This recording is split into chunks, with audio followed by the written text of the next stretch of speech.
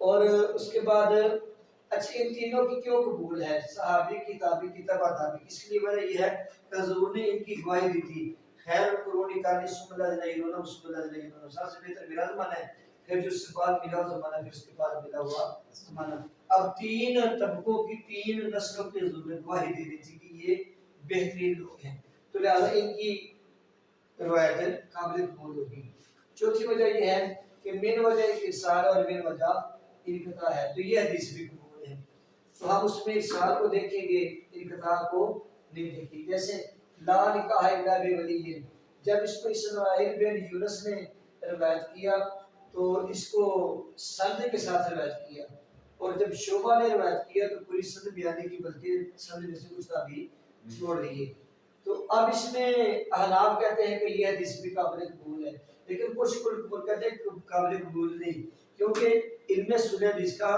یہ قانون ہے کہ جرح کو تعدیل پر مقدم کیا جاتا ہے میں جو کہنا جو چنگا بندہ ہے احمد کہتے ہیں چنگا بندہ نہیں اب میری مانی دے گی احمد کی مانی دے گی احمد کی مانی دے گی کیوں کیونکہ جرح کو تعدیل پر مقدم کیا جاتا ہے باطنی انقطاع یہ ہے کہ حدیث قرآن کے مخالف ہو اس حدیث کو قبول نہیں کریں گے جیسے لا صلاۃ الا بفاتحہ کے بغیر کتاب نہیں ہے اس کا مطلب ہے نماز میں صرف قرآن ہی پڑھو تو حالت قرآن میں کہ فقر و مات یہ سر بدال قرآن میں جو سان لگے وہ پڑھو تو جو حدیث قرآن کی آیت کے مخالف ہے قرآن نے تو مطلق کا پورے قرآن جہاں پڑھو جائز ہے لیکن حدیث کے کہ صرف فاتحہ کہتی ہے زیادہ حدیث کو نہیں لیں گے یہ حدیث قبول نہیں ہوگی یہ آیت قابل قبول ہوگی نمبر 2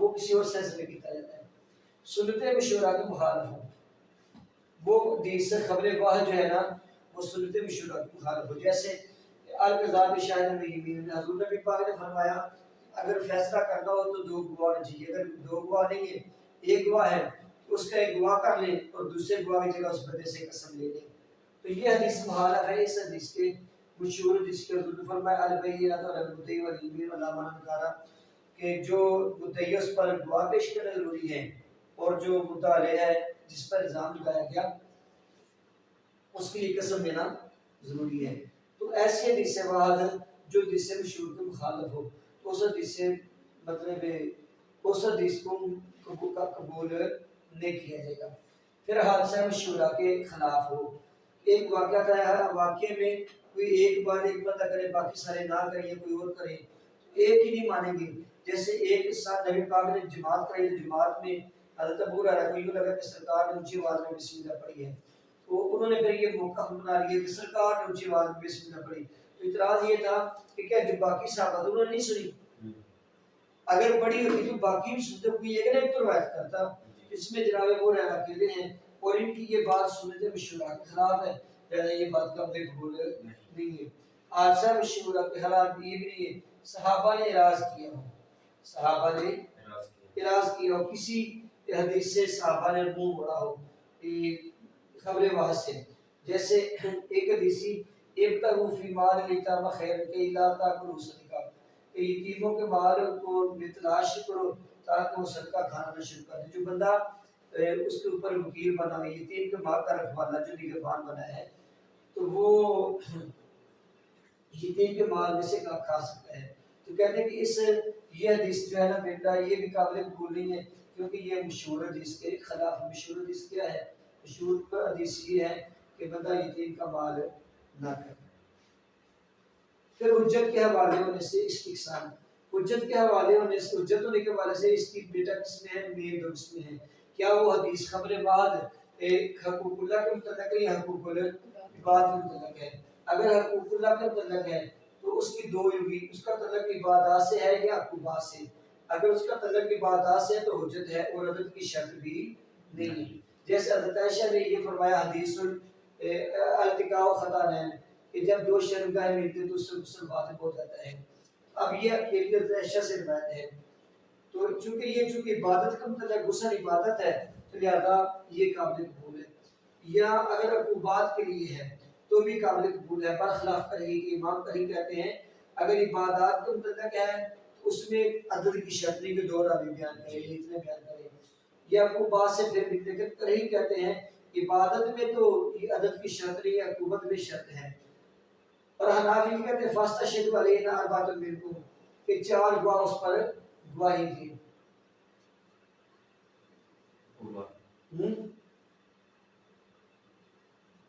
یہ جو نا دلیل کہیں یہ کہیں کی دلیل ہے کہ چار گواہ گواہی دے.